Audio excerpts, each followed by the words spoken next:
Welcome back and welcome to the Church of Flex sessions.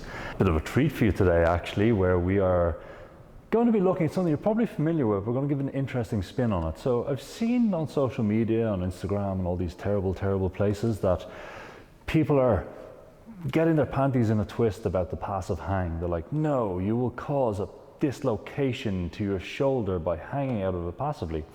Now, most of us who are informed range seekers will know there's benefits to everything. If it's done too far, it's done too much. And a lot of this, what people are commenting on is like anesthesia dislocations that happen in older patients and extrapolating from this data where, there's thousands of people passive hanging around the world who have not experienced this. So, and there is also just, when we think of people who might have connective tissue disorders like hypermobility or air loss, Dan loss, obviously we want to be cautious with this. But if you're a normal person, I don't think there is a bigger range of issues that could happen with this type of movement.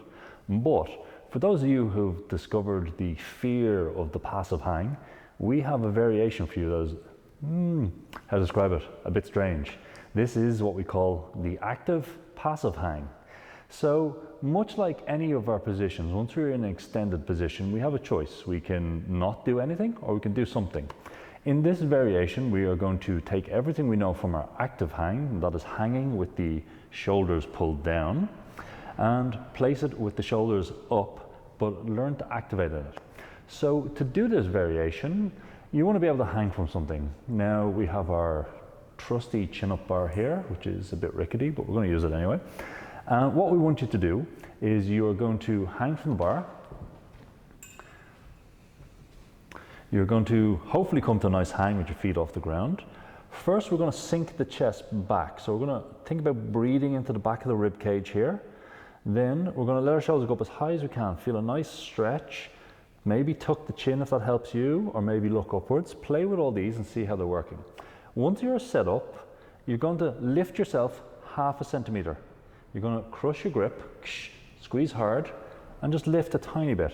So you can see we're in this passive hang configuration with the shoulders, but now we're actively holding it. So we're changing passive tension to active tension and developing strength exactly in this range.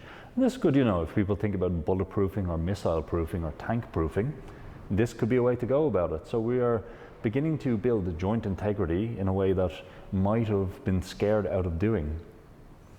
So this is a fun variation. It's nice to play with. It's also one of these ones, if you found that you got a lot out of passive hanging at the start, but it stopped kind of working for you or stopped really giving you a lot, you can try this one out. Generally, it's one of these ones where I would say, start where you're going to start. So it's a game of auto-regulating. If you can hold it for 20 seconds, that's great. Do 2 or 3 sets of 20 seconds, increase. If you can do it a bit longer, working up to 60 or 90 seconds could be beneficial in this, but play it by yourself. The options we also have in this one is, obviously we're using this grip. We can also use this grip as well.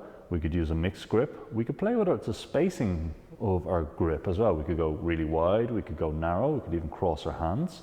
So there's a lot of variations we played with, and it's worth varying it up every time you train it and not just playing the same one. So we're just getting a bit of distribution of effect across the whole body. Other than that, just let me know how you're getting on in it. Remember, mash that like and subscribe button. And other than that, I have been the Splits Wizard.